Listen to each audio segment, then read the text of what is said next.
l'air estival de la petite bourgade française de Saint-Clair diffusait toujours une profonde sérénité. C'était une symphonie olfactive inimitable. Les notes délicates de la lavande, la fraîcheur de l'herbe fraîchement coupée et le parfum subtil mais irrésistible de la pierre ancienne.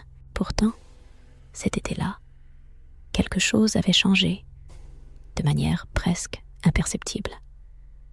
Le ciel au-dessus de Saint-Clair avait soudain pris une étrange teinte terreuse, et le silence familier était devenu lourd, vibrant, telle une corde tendue à l'extrême.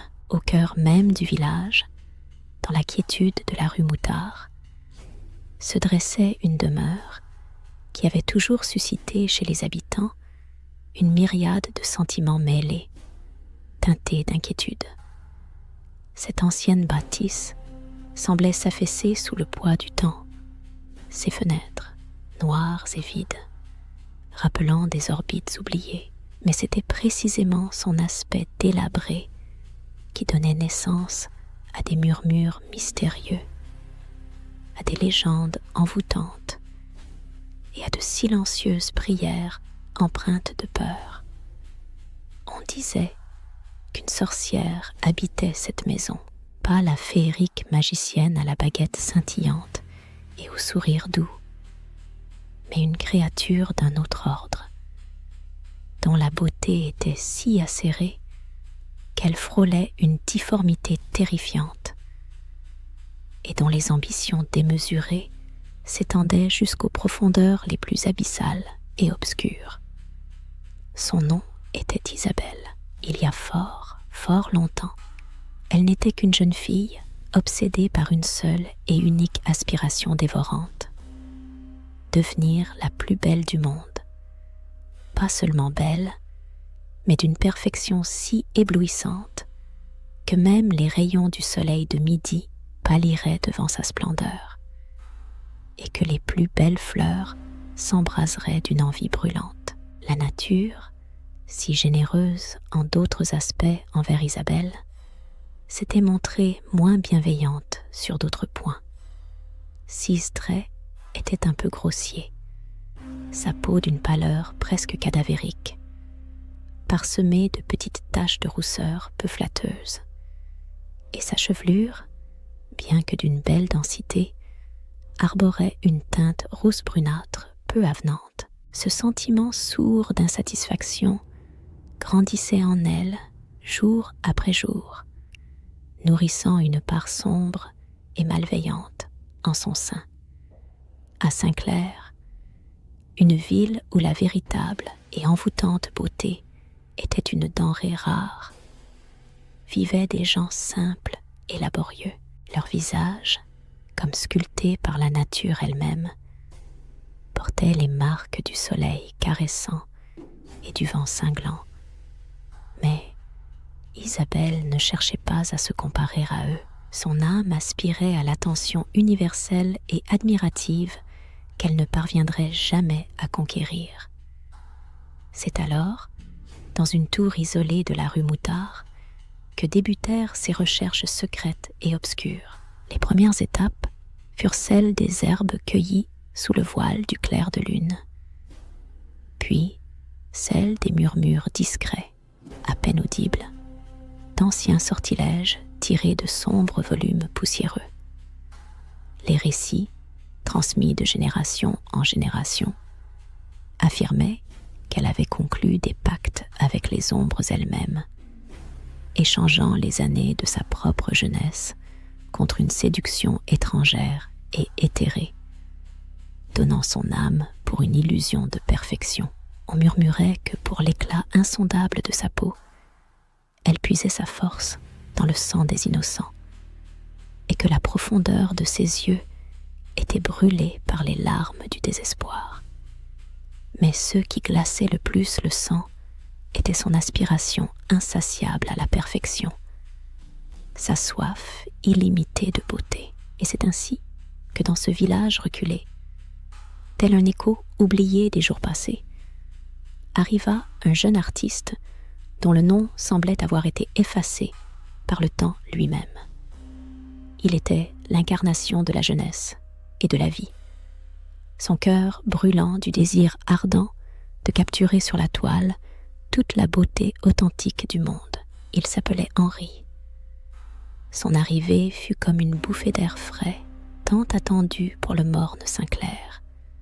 Ce lieu comme oublié de tous. Il errait dans les environs pittoresques, peignant avec inspiration les maisons vétustes aux murs fatigués, les champs fleuris baignés de soleil, et bien sûr, les gens les plus humbles. Sa manière décontractée de se tenir, son ouverture au monde et, surtout, son talent stupéfiant ne manquaient jamais d'attirer l'attention. D'un retranchement dans sa sombre tour, Isabelle observait. Elle voyait l'admiration dans les regards qu'il portait à ses œuvres, le rire sincère et la conversation aisée qu'il partageait avec lui. Elle voyait sa touche redonner vie aux effigies de jeunes filles, capturant leur beauté naturelle et rustique. Et l'envie implacable s'enflammait à nouveau en elle, d'une flamme ardente. Elle décida alors qu'Henri serait sa prochaine proie, non pas comme le sujet de sa propre passion dévorante, mais comme un instrument docile et sans résistance entre ès et main.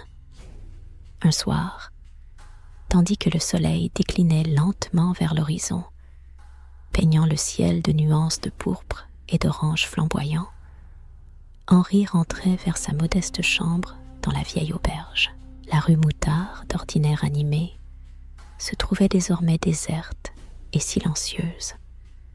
Seul un vent doux et pensif bruissait dans le feuillage jauni des arbres séculaires qui bordaient la route poussiéreuse. Soudain, surgit de l'ombre de la demeure d'Isabelle, s'éleva un chant discret et ensorcelant. C'était une mélodie empreinte d'une profonde mélancolie et d'une promesse indéfinie, si poignante qu'elle aurait pu faire fondre la glace au cœur de l'homme le plus insensible. Henri, saisi par une soudaine curiosité, ralentit involontairement le pas. Il n'avait jamais rien entendu de tel, rien d'aussi captivant et mystérieux. Une mélodie envoûtante le guidait à travers la forêt crépusculaire, droit vers la porte penchée d'une maison de sorcière, digne d'un vieux conte. À chaque pas qui le rapprochait de sa destination, l'air devenait plus dense, empli d'un parfum délicat, mais troublant de rose, mêlé à quelque chose d'autre. C'était une sensation douce, presque suffocante, comme les dernières pétales fanés de fleurs ayant perdu leur fraîcheur. C'est alors, surgissant de l'obscurité tourbillonnante, qu'un visage apparut, un visage qu'il reconnut, celui d'Isabelle. Pourtant, il différait radicalement de ce que murmuraient les légendes inquiétantes. C'était un visage dont la perfection semblait absolument sans défaut. Ses yeux scintillaient d'une profonde et captivante lumière émeraude. Sa peau brillait de la douceur de la plus fine porcelaine, et ses lèvres étaient pleines d'une couleur écarlate et juteuse. Et les cheveux, ses cheveux cascadaient sur ses épaules, tels un fil d'or liquide, comme tissés de la lumière même du soleil. Henri, dont le cœur était habitué à la beauté authentique et naturelle du monde, fut touché jusqu'au plus profond de son âme. Jamais auparavant, il n'avait rencontré quelque chose d'aussi artificiellement parfait, d'une perfection qui suscitait davantage le frisson que l'admiration. « Qui êtes-vous » demanda-t-il, une vibration à peine perceptible dans sa voix. « Je suis Isabelle » murmura-t-elle, sa voix aussi discrète que le battement d'ailes d'un papillon de nuit. Et je sais que vous, artistes, recherchez la beauté véritable.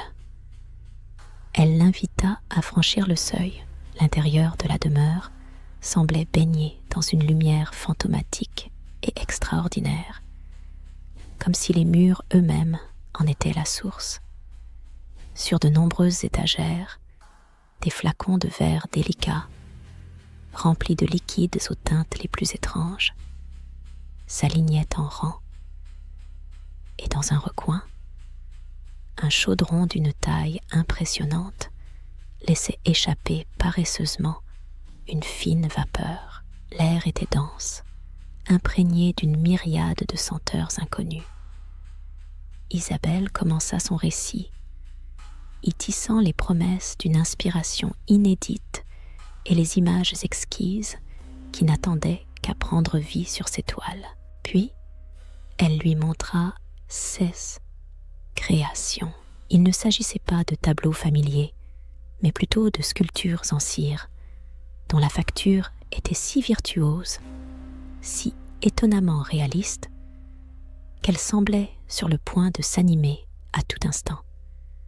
Dans leurs regards figés se lisait une admiration éternelle, mais en même temps, leur beauté parfaite dissimulait quelque chose d'inquiétant, d'insaisissablement contre nature. Henri, cédant à un sentiment captivant mais troublant, accepta de poser. Il était tourmenté par l'incompréhension. Pourquoi la sorcière avait-elle besoin de ces traits en particulier? Mais ses paroles étaient d'une conviction si irrésistible qu'il était inutile de discuter. Il passa plusieurs longs jours dans sa demeure. Chaque matin, Isabelle lui apportait des breuvages mystérieux, dont le goût rappelait de véritables élixirs de jeunesse et d'inspiration inépuisables. Il se sentait mieux que jamais. Les idées naissaient dans son esprit avec une facilité incroyable, et son pinceau, dans sa main, semblait avoir acquis sa propre volonté, devenant le prolongement naturel de sa pensée. Cependant, peu à peu, des étrangetés effrayantes commencèrent à se manifester dans ce quotidien mesuré. 6 croquis, laissés dans la modeste auberge, commencèrent à changer de manière subtile. Les visages capturés sur le papier devenaient plus pâles, et les yeux des personnages dessinés acquéraient un vide sinistre. 6 propres reflets dans le miroir lui renvoyaient également une image morne et inexpressive, comme si Henri lui-même perdait ses couleurs, devenant de plus en plus terne. Un jour, il ressentit une faiblesse vive et perçante, comme si la force vitale s'épuisait rapidement de son être même. Il se souvint alors des mots discrets d'Isabelle, disant que la véritable beauté exige parfois les sacrifices les plus inattendus. Au cœur de la nuit, il fut réveillé par un son étrange provenant de quelque part au plus profond de l'auberge.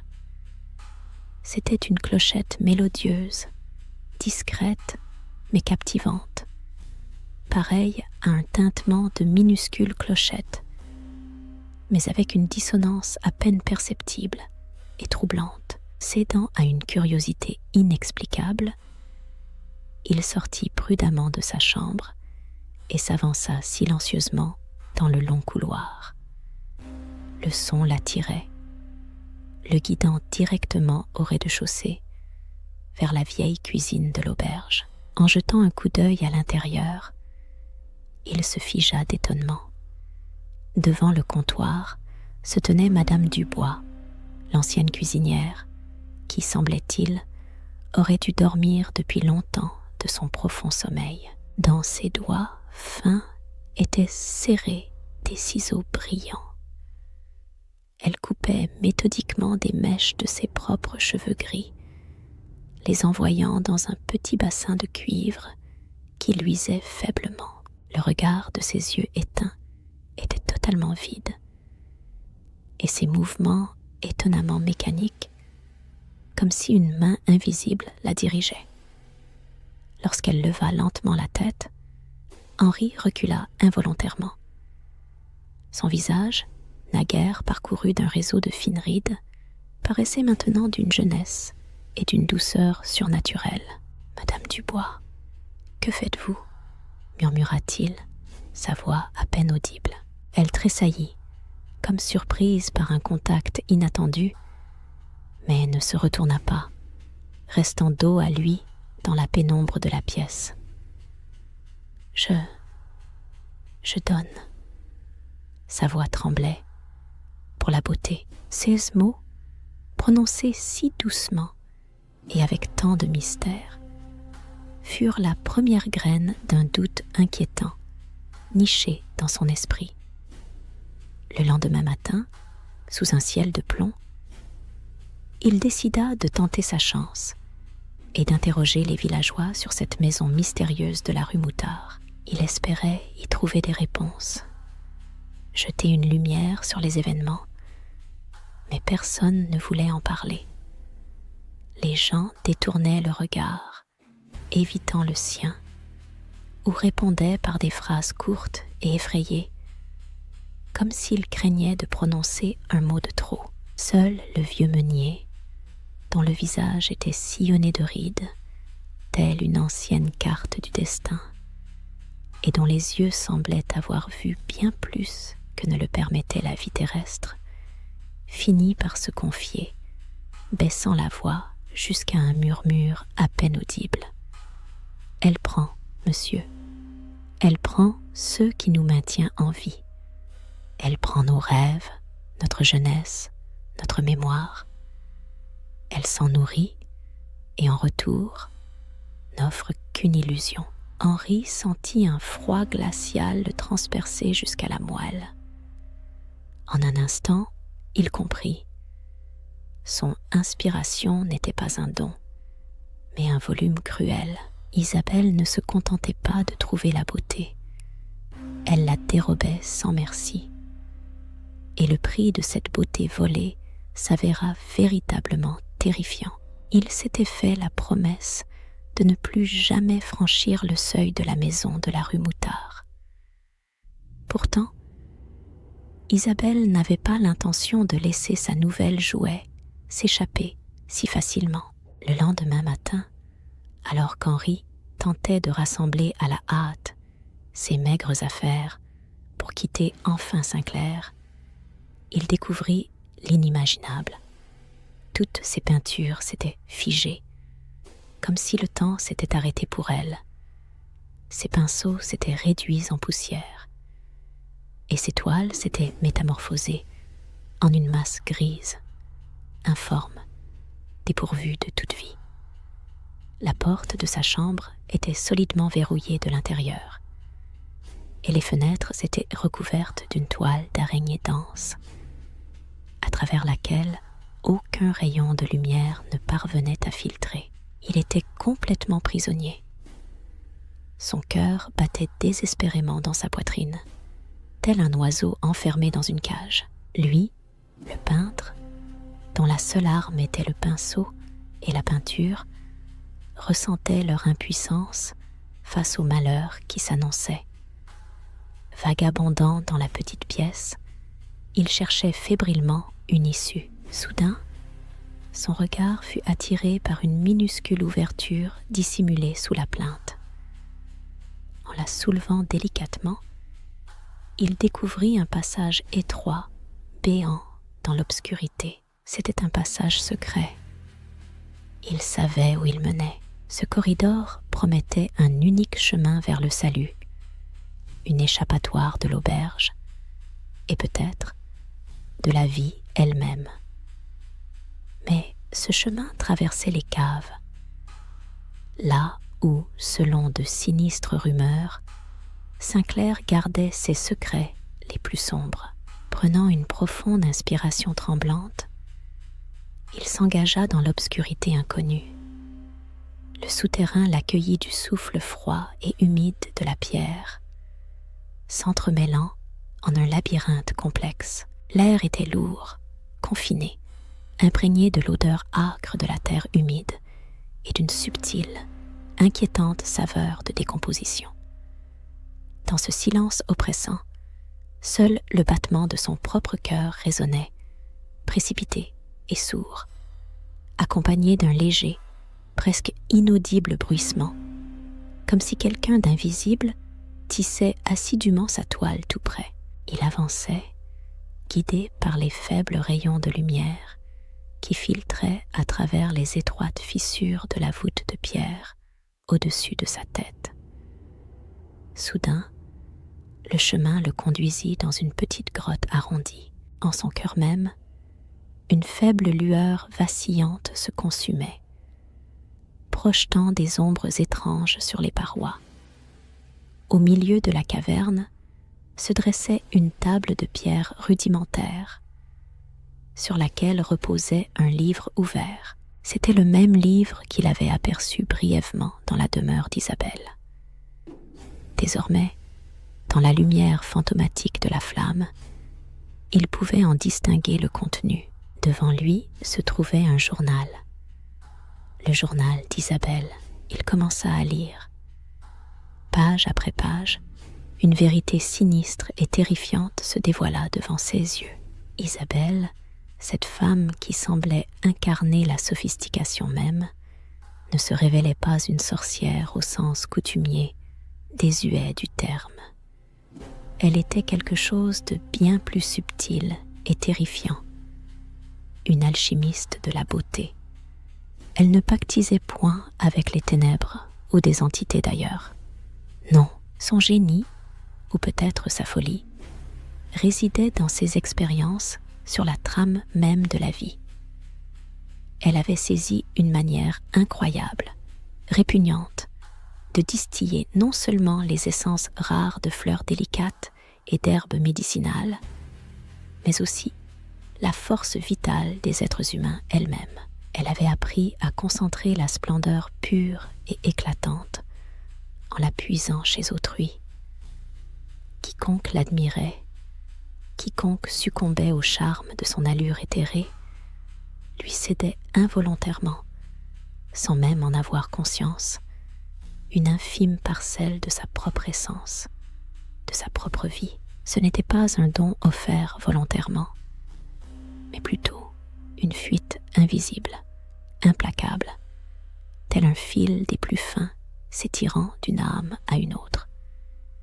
Mais le secret le plus terrible, le plus glaçant, demeurait la manière dont elle parvenait à une perfection si immaculée, si vertigineuse. Cette sculpture n'était point façonnée de cire. C'étaient les corps des personnes devenues les objets de ces expériences monstrueuses. Une peau parfaitement lisse, des yeux figés dans une sorte d'extase éternelle et céleste. Telles étaient ses victimes. Et ce qu'Henri percevait comme un léger bruissement était en réalité le son sinistre de fils invisibles dont elle enveloppait ses malheureuses créations en extirpant la vie et la beauté même. À cet instant précis, Henri entendit distinctement des pas. Lourds, lents, ils approchaient dans le couloir. Il comprit instantanément. On l'avait découvert. Saisi d'une panique glaciale, il referma son journal et jeta un regard fébrile tout autour de lui, cherchant le moindre abri. Au plus profond de la caverne, son regard fut attiré par un passage étroit, à peine perceptible dans la pénombre épaissie. Sans réfléchir une seconde, il s'y engouffra. Le passage était là, d'une étroitesse insupportable, et il dut ramper, s'agrippant à des pierres coupantes comme des rasoirs qui lui écorchaient la peau. Quelque part, très près, derrière lui, un souffle lourd, saccadé, rauque, se faisait de plus en plus distinct. Un souffle qui ne pouvait appartenir à aucun être humain. Soudain, à travers ce son sinistre, il entendit quelque chose de totalement différent. Des pleurs, de faibles sanglots, à peine audibles, provenant de quelque part au plus profond de l'obscurité impénétrable devant lui. Il se figea, envahi par l'incompréhension. Comment des enfants pouvaient-ils se trouver en un tel lieu? Luttant contre sa propre réticence, il poursuivit son chemin, avançant lentement, pour bientôt déboucher dans une petite mais spacieuse caverne. 6 parois luisaient faiblement grâce à une mousse phosphorescente, créant un éclairage spectral. Au cœur de cet endroit reculé, dressé sur un socle de pierre grossière, se tenait une créature. Elle rappelait vaguement un enfant, mais sa peau pâle et flasque, et ses yeux immenses, complètement vides, dans lesquels était figée une immense et insupportable langueur, ne provoquaient que terreur et dégoût. Des doigts fins et noueux s'étirèrent vers lui, comme cherchant un soutien ou tentant de toucher un fil invisible. « Pourquoi pleures-tu » demanda Henri, et dans sa voix, malgré la peur qui le glaçait, transparaissait une sincère compassion. La créature ne répondit point. Elle inclina seulement lentement la tête, et alors, Henri distingua sur son dos, le long de sa colonne vertébrale, une ligne sombre et nette de suture, telle celle d'une vieille peluche patiemment recousue. À cet instant précis, tout lui devint limpide, comme un rayon de lumière soudain traversant un épais brouillard. Il se souvint de sa petite sœur, cette adorable petite fille qui avait quitté ce monde trop tôt, en bas âge, fauchée par une maladie inconnue. Ne restait que son corps pâle et desséché, telle une fleur fragile, cueillie à l'apogée de sa beauté. Il comprit alors toute la vérité. Isabelle ne se contentait pas de dérober la beauté extérieure. Elle s'emparait de ce qu'il y a de plus précieux, de plus intime en l'être humain, sa force vitale, ses souvenirs les plus éclatants, sa propre essence, sa singularité irremplaçable. Elle collectionnait ces fragments, à l'instar d'un collectionneur passionné amassant des papillons rares et exotiques, et les métamorphosait, les transformant en quelque chose de totalement différent, d'étranger et d'effrayant. Cet enfant, il semblait être l'une de ses créations les plus terrifiantes, ou peut-être était-il la créature envoyée pour mettre un terme à sa folie. Le bruit montant se rapprochait, et Henri comprit qu'il ne s'agissait pas d'une seule personne, mais d'un groupe entier de poursuivants. Des pas lourds et réguliers, entrecoupés d'un grattement sec de pierre, ne laissaient aucun doute. Il avait été repéré. Il ne fallait pas que cette abomination continue d'exister. Les mots du journal d'Isabelle lui revinrent, où elle mentionnait la vulnérabilité de son alchimie, une émotion pure, authentique, pas une passion débridée, pas une colère aveugle, mais quelque chose de différent, le désespoir. C'est lui, écrivait-elle, qui pouvait faire s'effondrer ses créations fines et fragiles. Il pensa à sa sœur. Il se souvint de son rire clair et joyeux, de ses espiègleries enfantines et insouciantes, de ces derniers jours où la joie s'était éteinte dans ses yeux. Ce fut un désespoir véritable, absolu, qui serra son cœur d'une étreinte glaciale.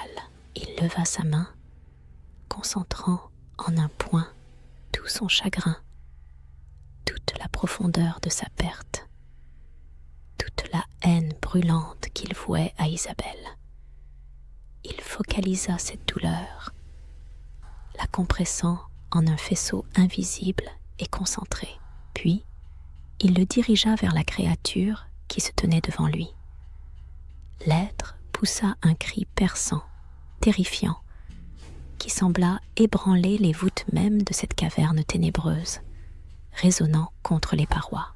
Son corps commença à se consumer à une vitesse effrayante, tel un vieux parchemin, ne laissant derrière lui qu'une poignée de cendres virevoltantes.